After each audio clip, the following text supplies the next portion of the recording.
At Thanksgiving dinner, my parents smirked. "We finally sold Grandma's house, you were never in the will." Anyway, my sister laughed. "Good, she'd just waste it." I took a sip of wine and said, "Cool. Hope you enjoy the cash, since I'm the one who bought it." The table went silent. Have you ever felt like the invisible child in your own family? Where are you listening to this story from? Please share your story in the comments. I really want to know how far my story will travel. Hi, my name is Madeline Harris, 32 years old, currently living in Chicago and working as an architect for a design firm that specializes in transforming old buildings into modern spaces. On the surface, my life may look stable and well put together, but behind that calm exterior lies a childhood and a family that always made me feel like an outsider. I am the middle child of 3 siblings. My older sister Victoria, who has always been praised as the model of success with her outstanding academic achievements, her brilliant career, and the radiant smile my parents never missed a chance to show off to relatives, and my youngest brother Ethan, who was never held accountable for his mistakes, always indulged with the excuse that he's still young, he needs time to grow up. In that family portrait, I was nothing more than a faint shadow caught between 2 extremes. Victoria, glowing in the spotlight, and Ethan, sheltered from every storm life could bring. From a very young age, I learned what it felt like to be abandoned in my own home. When I brought back a prize-winning drawing from school, my father only muttered a few distracted words before turning to listen to Victoria talk about making the honors class. When I wanted to share about the science project I was passionate about, my mother only gave a faint smile before rushing to comfort Ethan because he had just missed a goal in his school soccer game. It was always like that my parents' attention either revolved around Victoria or centered on Ethan. As for me, with my quiet nature and habit of keeping my feelings hidden, I gradually became the invisible child, the one whose presence or absence seemed to make no difference at all. If it weren't for my grandmother Eleanor, I might have grown up never knowing what real love felt like. She lived in Boston, in an old 2-story wooden house on a quiet street shaded by maples. That house always smelled of cinnamon and pumpkin when autumn came, and on late afternoons the golden light slanting through the windows would fall across the old piano where she liked to play simple, warm melodies. Grandma Eleanor was the only person who truly saw me, who listened when I spoke about my strange little dreams, and who praised me not for achievements but for effort and the way I observed the world. When the whole family gathered and I was overlooked, she would pull me close, lay a hand on my shoulder and whisper, "You notice the things others miss, Maddie. That is a gift, never forget it." Every summer I stayed with her. We would sit for hours on the porch, she in a creaking wicker chair while I leaned my head on a pillow and listened as she told stories of her youth, of a marriage that had ended, and of the years she raised my mother on her own. We tended the backyard garden together, where she planted sunflowers, the flowers, she said, always turn toward the light, just like you. She taught me how to bake pumpkin pie with a crisp crust and a gentle, sweet filling, and she taught me how to track expenses in a little notebook so I would never have to depend on anyone. For me, every moment with her was an affirmation that I mattered, that I deserved to be loved, even when my own family often made me feel like nothing more than a shadow. Now, years after leaving that house, whenever I remember, I can still vividly picture the smell of baking filling the kitchen, the old piano playing slightly offbeat but comforting notes, and those autumn afternoons when maple leaves covered the yard and she and I would giggle about trivial things. Eleanor's love was not only my most beautiful memory but also the only thread that kept me connected to a sense of belonging. In a family that always pushed me to the margins, she was the sole proof of my existence. And that love, up to this day, is the only thing that helps me believe my worth does not depend on recognition from my parents or siblings, but on the way I live honestly as myself. I remember the day I received the news of her passing clearly.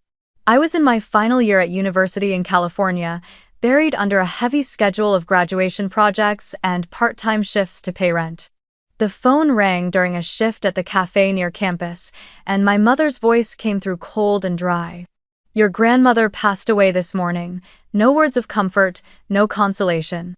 I froze, a tray of coffee still trembling in my hands, and felt a vast emptiness inside.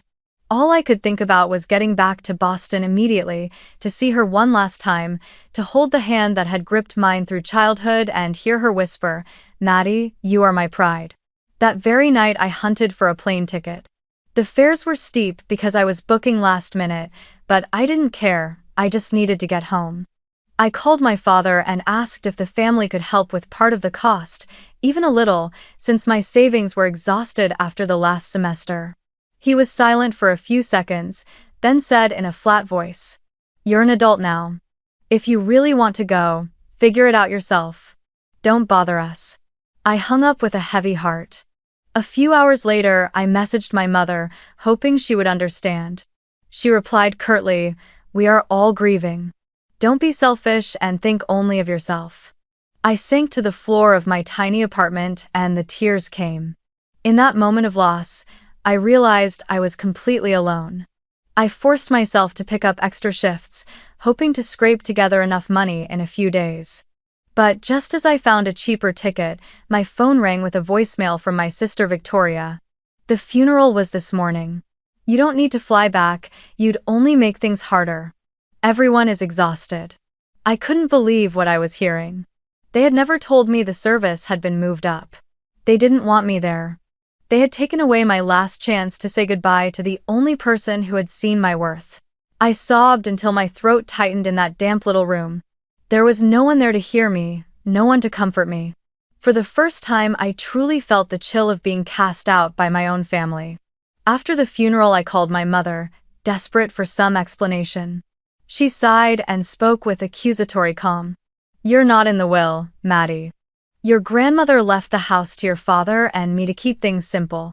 You chose to leave and build your own career, so don't involve yourself in family matters." Those words cut through me like a blade. Not only had they stolen my chance to see her one last time, they had also removed me from any inheritance, as if my existence wasn't even worth considering. They said it as casually as if announcing the weather, without a shred of remorse or pity. I remember sitting for hours on that creaky little bed, hugging a pillow and staring at the mottled ceiling. I didn't cry anymore, my tears had run dry. What I felt was a vast emptiness and an undeniable truth. The only person who had ever made me feel seen was gone, and the rest of them no longer bothered to hide that they regarded me as a shadow. The wooden house where I once felt I belonged, the place where Eleanor and I had shared so many memories, was now declared to belong to my parents, and they treated me as if I had no claim. I was denied the chance to see her one last time, denied the right to keep anything that had belonged to her, denied any recognition in the will, everything erased, as if I had never been part of her life. In the days that followed, I tried to bury myself in schoolwork to numb the pain. When friends asked why I hadn't flown back, I forced a smile and said I was busy with exams. Inside, bitterness settled deep. I knew the truth. My family had chosen to erase me. All I had left were memories of her, her laughter, the smell of pumpkin pie, the offbeat melody of the piano, everything becoming the only inheritance I was allowed to keep. From that moment, I vowed to myself that I would stop expecting anything from my parents or my siblings. I would stand on my own and write my own story, because if I did not, I would remain an outsider in my own family forever. After graduation, I didn't return to Boston. Instead, I chose Chicago as the place to begin. The city was big enough for me to disappear into the crowd, far enough to escape my family's shadow, yet close enough that the memory of Eleanor never completely faded. I rented a small apartment in Lincoln Park, on the third floor of an old red brick building with windows overlooking a row of oak trees. At first, the apartment held only a few things: a second-hand sofa bought from a thrift store, a pine dining table with a chipped edge. But to me, it represented absolute freedom, the first time in my life. I had a space entirely my own, where I could choose the art on the walls and light whatever candles I wanted at night. My first job was at a small architecture office specializing in commercial renovations. The starting salary wasn't high, but I threw myself into the work with all the energy I had. I was often the one turning off the lights at night, adjusting every line on a drawing until it felt just right. In the evenings, I took on freelance projects online designing cafes, small shops. Every dollar I earned I managed carefully, paying rent, buying a proper desk chair, and saving the rest. Life wasn't glamorous, but I knew I was laying the foundation for something lasting. Those efforts slowly bore fruit. After 3 years, I was promoted to lead designer and began working on larger projects, renovating a shopping center, creating interiors for a restaurant chain. With more stable income, I built up real savings. I opened an investment account, learned to put money into index funds and small real estate ventures. In a strange way, being abandoned by my family had turned me into someone financially disciplined because I understood that no one but me would ever step in to take care of me. As my career advanced, my ties to my family grew increasingly faint. On my birthday, I would only receive a curt message, "Happy birthday." No gifts, no genuine check-ins. On holidays, they only remembered me when it was time to split the cost of an Airbnb. My presence was never considered necessary. I tried showing up sometimes, bringing small presents bought from my savings, but I was met with indifference. I remember one Christmas clearly. My father praised Victoria for a promotion, then turned to Ethan and, despite his lack of achievements, cooed, "Our son is doing great, he'll be successful." As for me, having just completed my first major project for the firm, I was given a perfunctory, "Is work okay?" And the conversation at the table immediately shifted. In that moment, I understood clearly I was a stranger in my own family. Even so, there was one thing I would never let go of, the memory of Grandma Eleanor and the wooden house in Boston. Late at night, when Chicago was quiet and the sound of the elevated trains drifted in the distance, I would close my eyes and imagine the creak of the floorboards beneath my feet, the faint scent of lavender in the air, and the lingering smell of apple pie coming from her kitchen. I remembered the old piano she would hesitate over while playing, and those autumn afternoons when we sat on the porch watching maple leaves fall.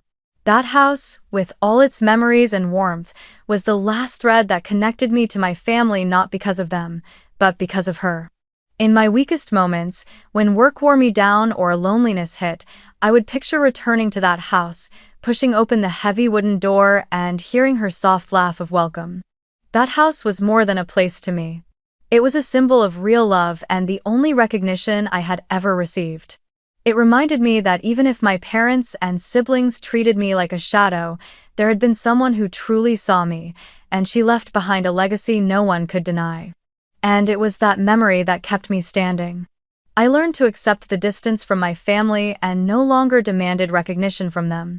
I poured myself into my work, into the friends who became my true family, and into a future I was determined to build with my own hands. Yet deep down, I knew that one day that final thread would pull me back, forcing me to face the truth my family had tried so hard to bury.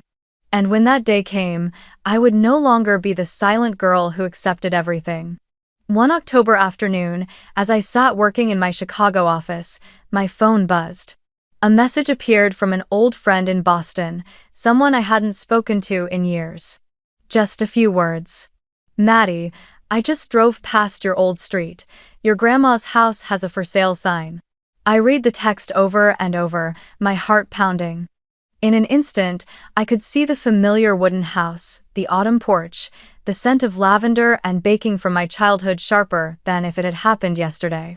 Just a single line of text, and my entire world shifted. I opened my laptop immediately, typed the address into a real estate site, and there it was, a photo of Eleanor's house, now looking weary, its paint peeling, the wooden door half shut, and a for sale sign planted in the yard. My throat tightened. I called my mother. When she picked up, her voice was light, almost relieved, as if nothing serious was at stake. "Oh, Maddie. How are you?" "Yes, we decided to sell Mom's house. It was about time, really. You never cared about it anyway. Besides, it's just a burden." I went numb. "You never cared." The words cut into me like a cold knife. Every fiber of my being wanted to scream that I did care, that the house was the only place where I had ever felt loved, but I said nothing. I simply went silent, muttered, "I understand," and hung up. That night, I sat alone in my small apartment in Chicago, the warm yellow light spilling across the empty kitchen table. I set my phone down and stared into nothing. My mother's words echoed in my head. "It's just a burden." The house that held my memories, my grandmother, the summers filled with sunlight and the smell of pumpkin pie was nothing more to them than a heavy object to discard. For the first time, something inside me shifted. I didn't just feel pain or disappointment as before.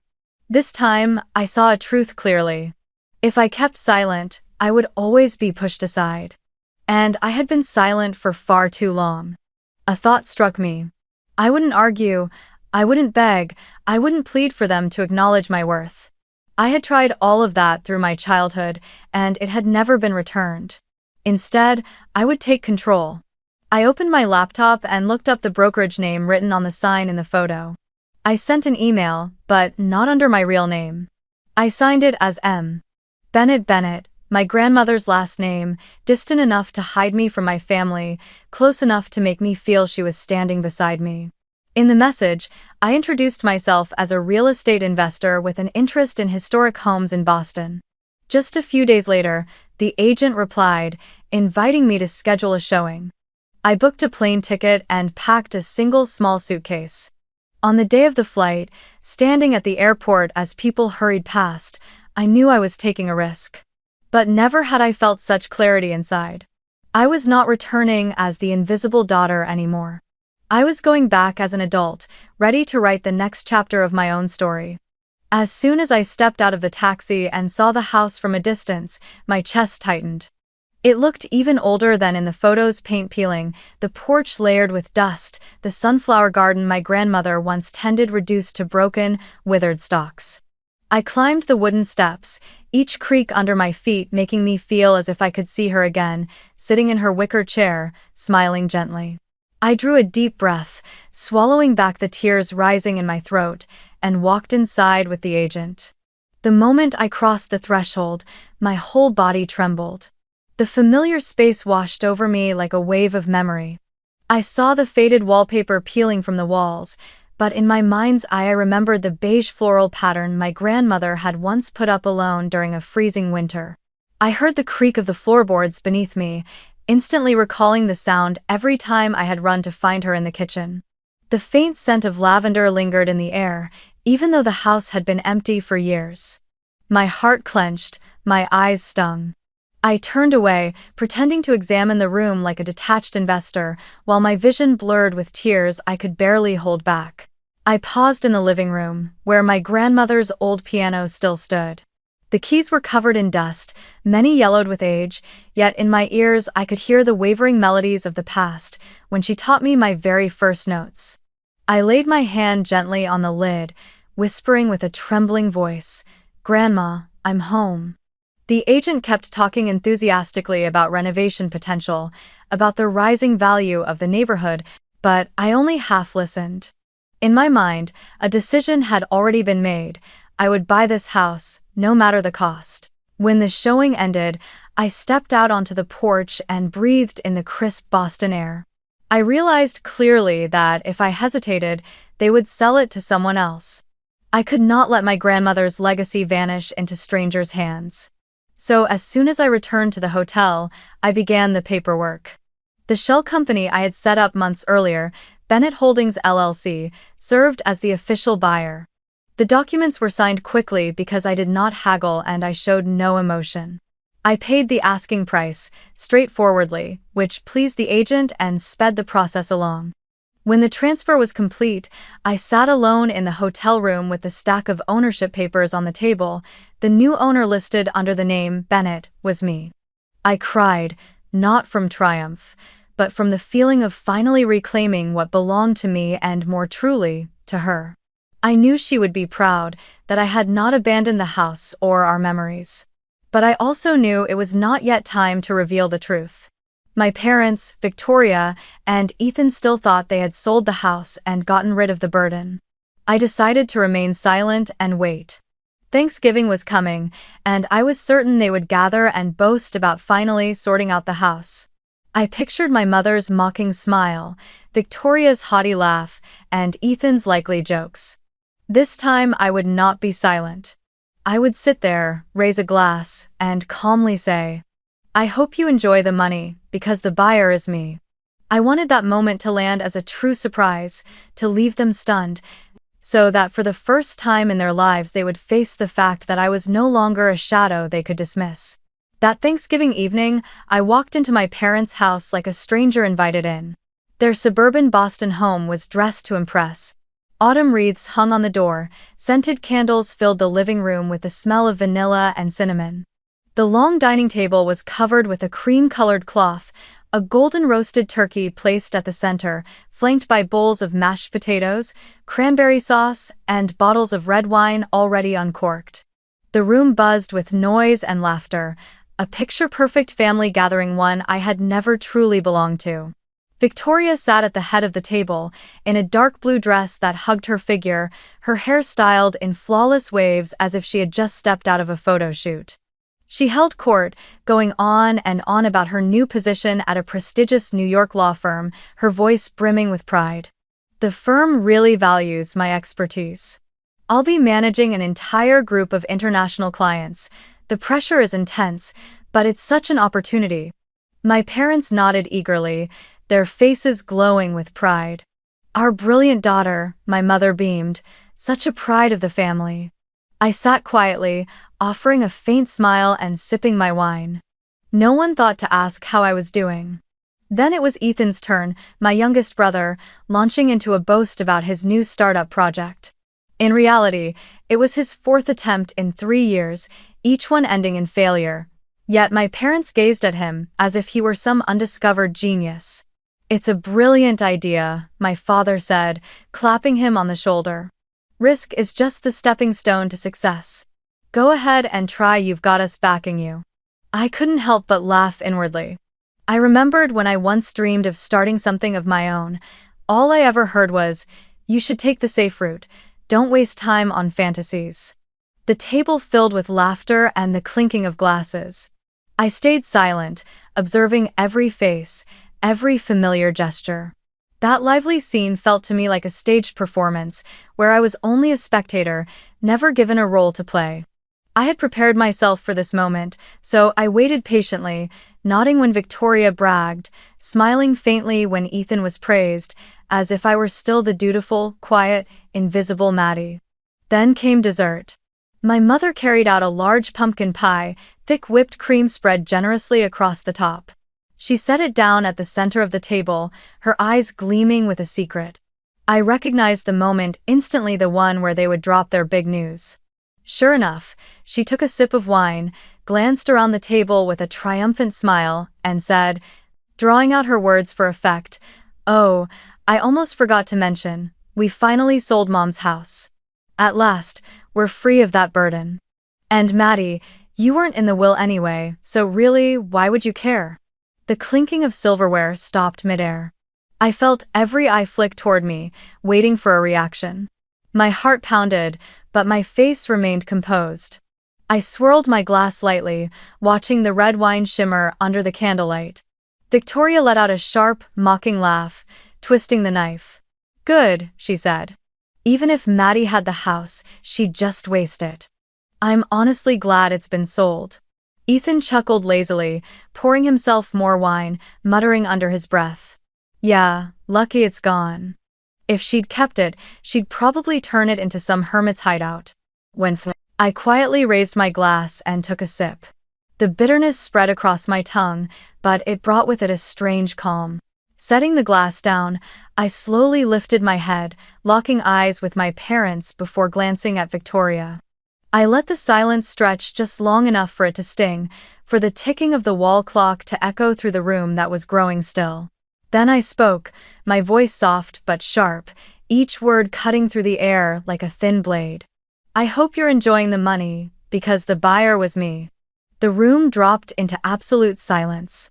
My mother's smile froze, her eyes widening as the spoon slipped from her hand and clattered against her plate. Victoria snapped upright, her face flushing red with a mix of shock and fury. My father frowned deeply, trying to process what I had just said.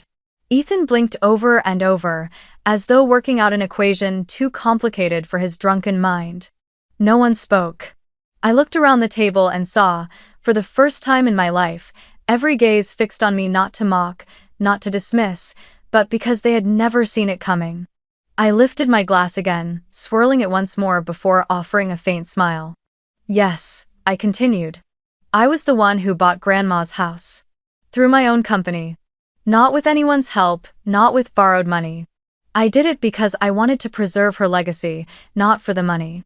I paused, letting my words settle into the tension that filled the room. No one had anything to say in return, at least not in that moment. The room, once full of laughter, now carried only the sound of heavy breathing and the faint clatter of silverware against plates. Thanksgiving night ended under a cloud so heavy I could hear the wind whistling outside the window more clearly than the people inside.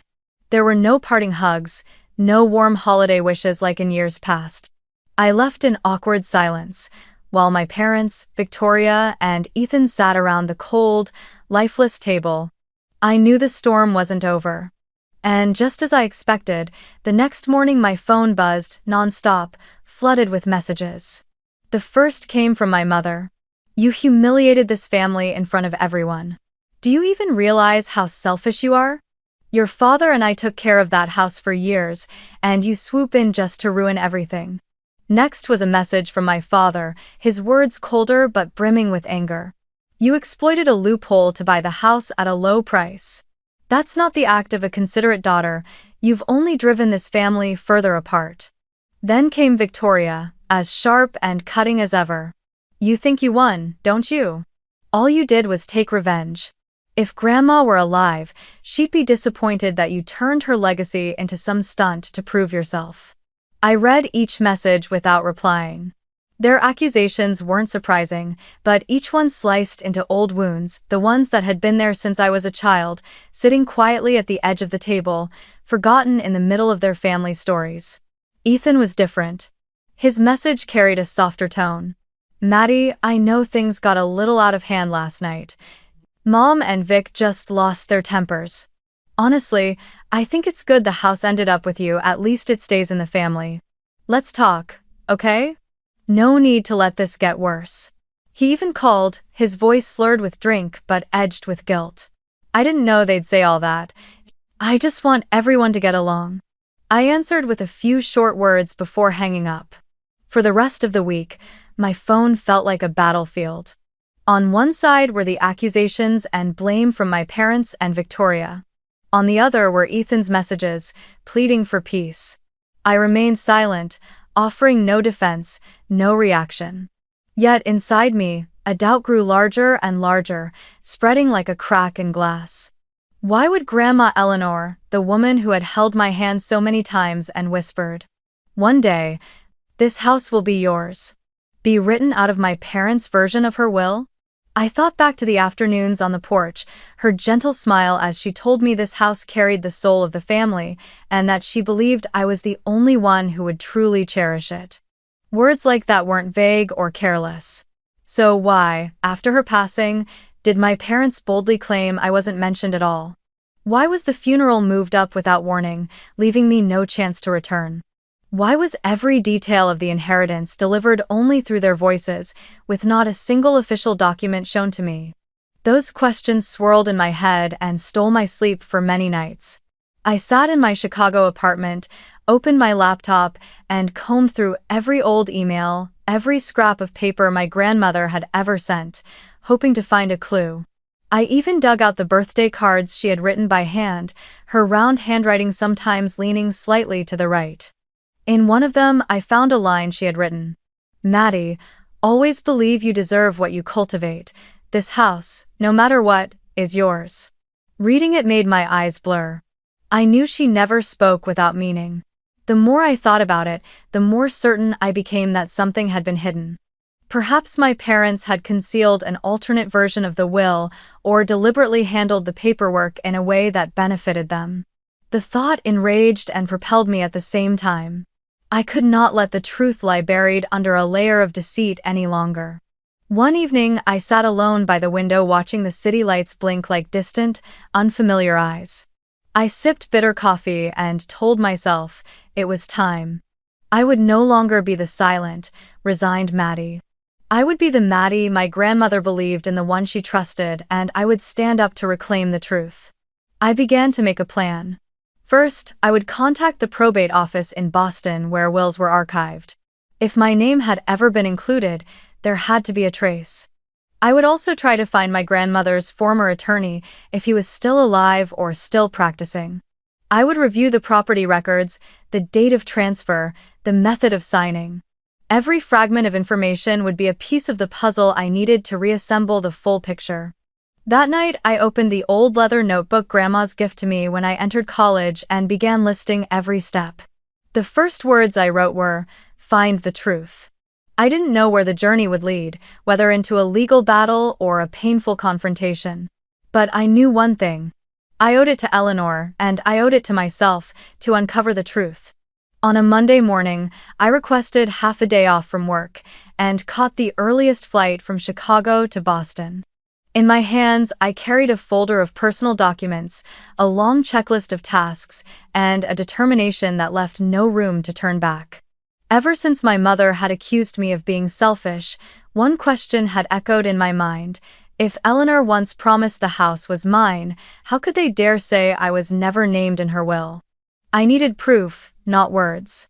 My first stop was the probate office where my grandmother had filed documents years earlier. It was a modest red brick building near the city center, with worn but tidy carpet lining the hallways. I took a deep breath and stepped inside, steadying my voice as I explained to the receptionist that I wanted to review records connected to the will of my grandmother, Eleanor Bennett. The middle-aged woman behind the desk handed me a form, her tone indifferent, as if this were nothing more than routine. I filled in the name and the date of her passing, then handed it back. Half an hour later, a file was brought out.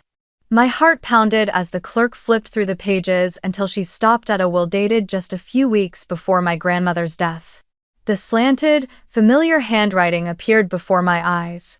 I, Eleanor Bennett, leave the house on Maple Street, along with all its contents, to my granddaughter, Madeline Harris. Because she is the only one who has always cherished this home and will preserve it. I read the line 3 times, my vision blurring with tears. All the memories came rushing back, those afternoons when she held my hand on the porch, her whispers that, "The house will be yours."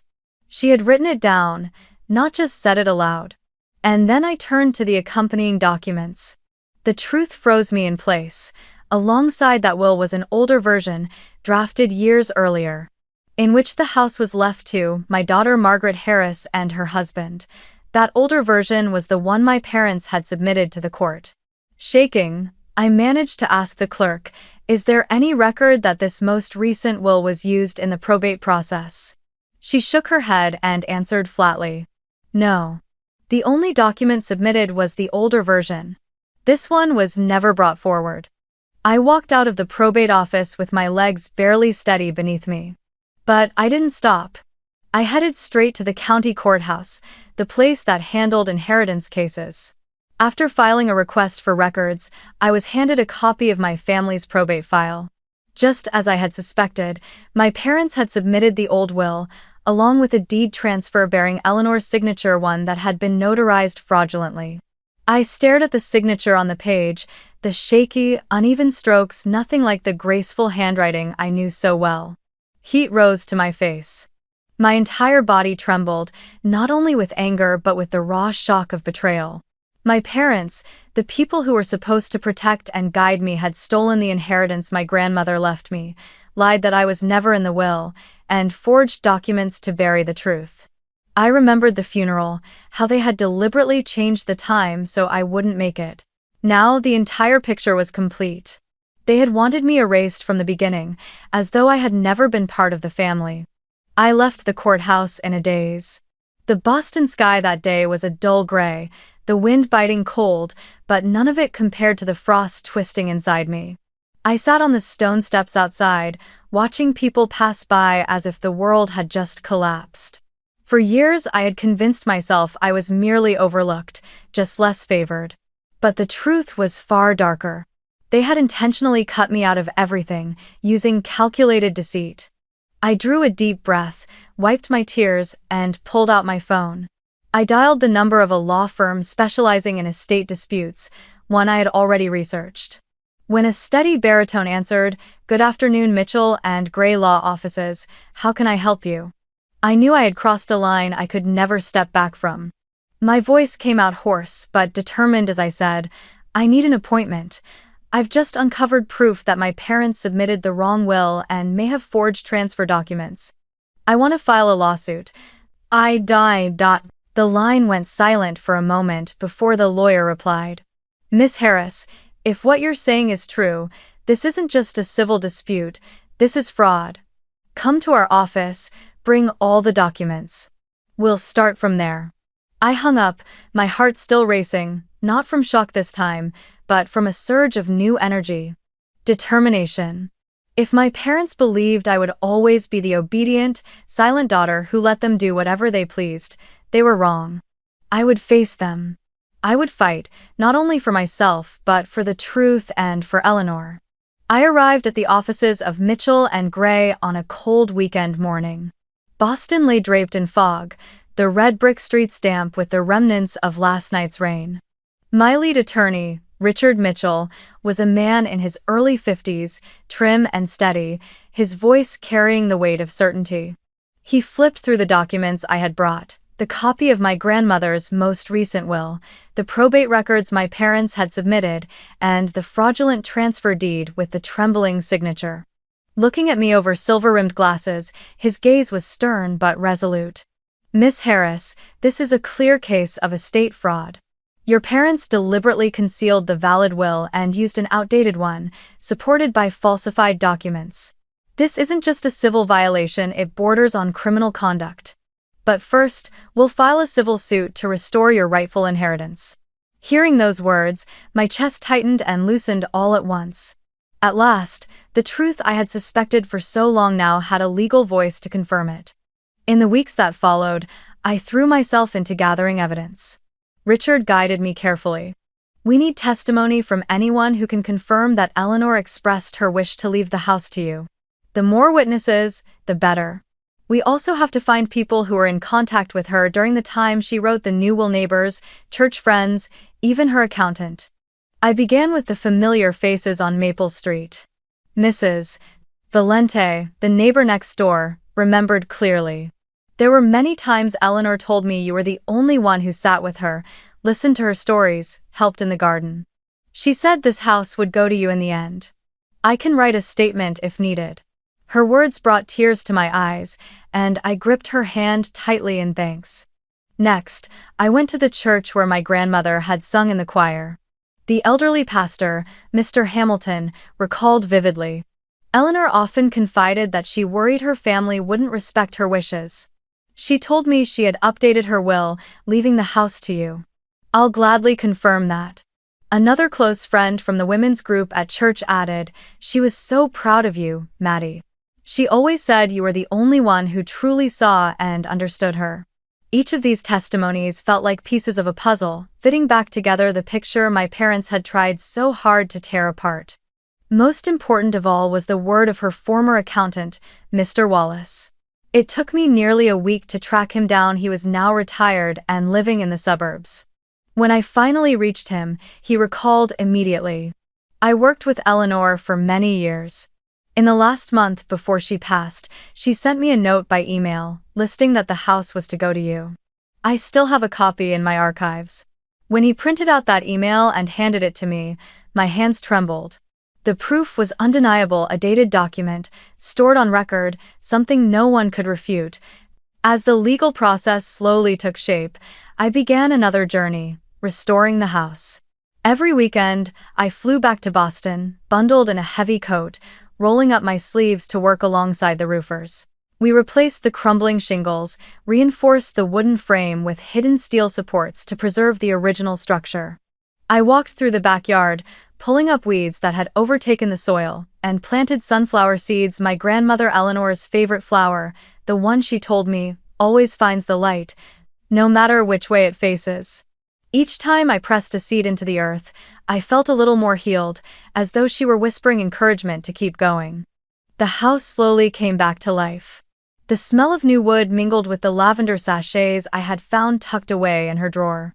The living room was painted a soft beige, and I left the old piano in place as a symbol. I wiped each key carefully, then pressed one lightly. The sound still rang out, warped but alive, like a voice from the past. I promised myself I would have it restored, so that one day the melodies she used to play would echo through the room again. Standing in the garden, watching the sunflower sprouts push up through damp soil, I felt deeply that this place was more than property, it was a sanctuary of healing. After years of living in the shadow of my family, I had finally found a space that belonged solely to me, a place where I could breathe, rebuild, and gather strength. The house became proof that I was no longer the abandoned child, but a woman capable of building, protecting, and affirming her own worth. One late evening, after finishing the day's cleaning, I sat on the front porch with a cup of hot tea in my hand. The autumn wind rustled through the maple trees, scattering yellow leaves across the steps. I opened the leather notebook my grandmother had once given me and wrote a new line. Next step, file the lawsuit. I knew the road ahead would be full of storms. My family would resist, smear me, perhaps even rally relatives to their side. But for the first time in my life, I felt armed with truth, with evidence, and with a home no one could deny. When the day of the trial arrived, Boston seemed wrapped in an invisible shroud of tension. I walked into the county courthouse, my palms icy despite clutching the file tightly. The courtroom glowed under fluorescent lights, rows of wooden benches lined up neatly, and at the front stood the imposing bench of the judge. I sat beside my attorney, Richard Mitchell, while my parents and Victoria sat opposite with their lawyer. Ethan was absent, something that left me both saddened and strangely relieved. As the session began, the judge, a silver-haired woman with black-rimmed glasses, called for order. My parents' lawyer, a sleek man with a polished voice, opened the defense. Your Honor, this is not fraud, it was simply a misunderstanding during a time of grief. Mr. and Mrs. Harris believed the older will was the final one, and to avoid unnecessary complications, they chose the simpler route. He lingered on the words misunderstanding and simpler as though clinging to a lifeline. My parents sat there with carefully arranged grief on their faces. My mother dabbed at her eyes and whispered, "We only wanted to move things along so no one would suffer more." Maddie was so young then we didn't think she'd want to take on an old house. Victoria folded her arms, her cold gaze flicking toward me as if to send the message that I was disrupting the greater good. Richard, seated beside me, tapped his pen lightly against the table before standing. His voice was low but carried clearly. Your Honor, the plaintiff has irrefutable evidence that this was not a misunderstanding but a deliberate concealment. He opened his case file and began to present the exhibits. First came Eleanor's most recent will, signed and dated just weeks before her death. The judge took the copy, skimmed it, and gave a slight nod. Richard continued. This will plainly leaves the Maple Street house to Miss Madeline Harris. The defendants, however, intentionally withheld this document and submitted an older one under which the house would pass to them. They not only ignored the valid will, they also supplemented it with an unlawful deed transfer. Next he called the notary Miss Diana to the stand. The middle-aged woman stepped up and spoke with certainty. The signature on the transfer deed is not mine. I did not notarize any document related to Miss Eleanor on that date. My notary log confirms I was not working that day. A murmur swept through the courtroom, the judge furrowed her brow and glanced toward my parents. Richard was not finished. He produced the email from the accountant, Wallace, in which Eleanor stated plainly, I have updated my will, the house will go to my granddaughter Maddie. Mr. Wallace was present as well to confirm he had received that email just 1 week before her passing. The final blow was the handwritten letter discovered tucked inside my grandmother's journal. Richard read it aloud, his voice steady but weighted with emotion. Maddie, if you are reading these lines, it means I am no longer here. I want you to know this house is yours. You are the only one who truly loves it. Don't let anyone make you believe you are unworthy. The courtroom fell utterly silent. I could hear my heartbeat pounding as the familiar words rang out in the most public place imaginable, my eyes stinging with tears. The opposing attorney tried to interject, his tone urgent. It's possible Eleanor was confused, perhaps that will wasn't formally validated. But the judge raised a hand, cutting him off. Enough. The evidence is clear. This was not a mistake. This was intentional. The room sank into heavy silence. I looked at my parents. My father's head was bowed, his jaw clenched tight. My mother's face had gone pale, her hands trembling. Victoria bit her lip, her eyes burning with fury as if she could tear me apart with a glance, but she had no words left to throw.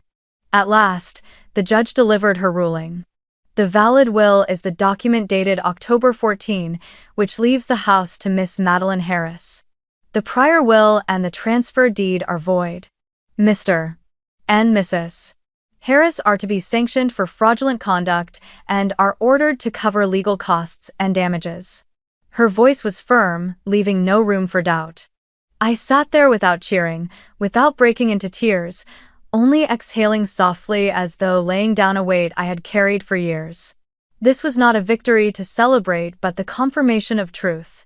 I didn't need to shout for justice. All I had needed was evidence, patience, and the voice of Eleanor, the only person who had ever believed in me. When the hearing ended, I slowly gathered my papers. My parents and Victoria walked out in silence, not once glancing my way. I didn't call after them either. Between us, the distance had grown too vast, the fracture too deep. But for the first time in my life, I no longer felt like the invisible child. I had stood up, defended what was mine, and I had prevailed with a quiet, defiant pride. In the weeks that followed, the aftershocks spread faster than I expected. In a town like Boston, where neighbors and colleagues are inevitably connected, an inheritance fraud could not stay hidden. Within just a few weeks of the ruling, my parents lost nearly all credibility. My mother, once a fixture on the church's parent council and praised as a model woman, now drew whispers at every Sunday service. People stopped greeting her. Some even changed their path to avoid crossing her. My father, long accustomed to wearing the mask of respectability, fell into silence, no longer boasting about business ventures. A former real estate partner cut ties altogether, citing plainly, "We do not wish to be associated with a legal scandal." Victoria took the hardest hit. The law firm where she worked, a place that prized its reputation above all, could not turn a blind eye. Just a week after the headline, "Harris family involved in will fraud," ran in the local news, she was placed on suspension. I heard through an old friend that she lashed out, insisting, "This is all Maddie's fault." But the truth was undeniable. No one had forced them to forge documents, and no one had made them mock me at Thanksgiving dinner.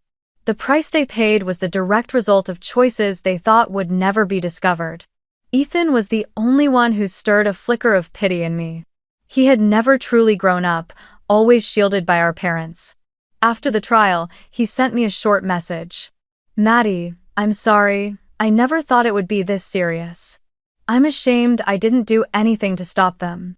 I read his words many times but, in the end, didn't reply. Not out of hatred, but because I had chosen another path, to cut ties completely.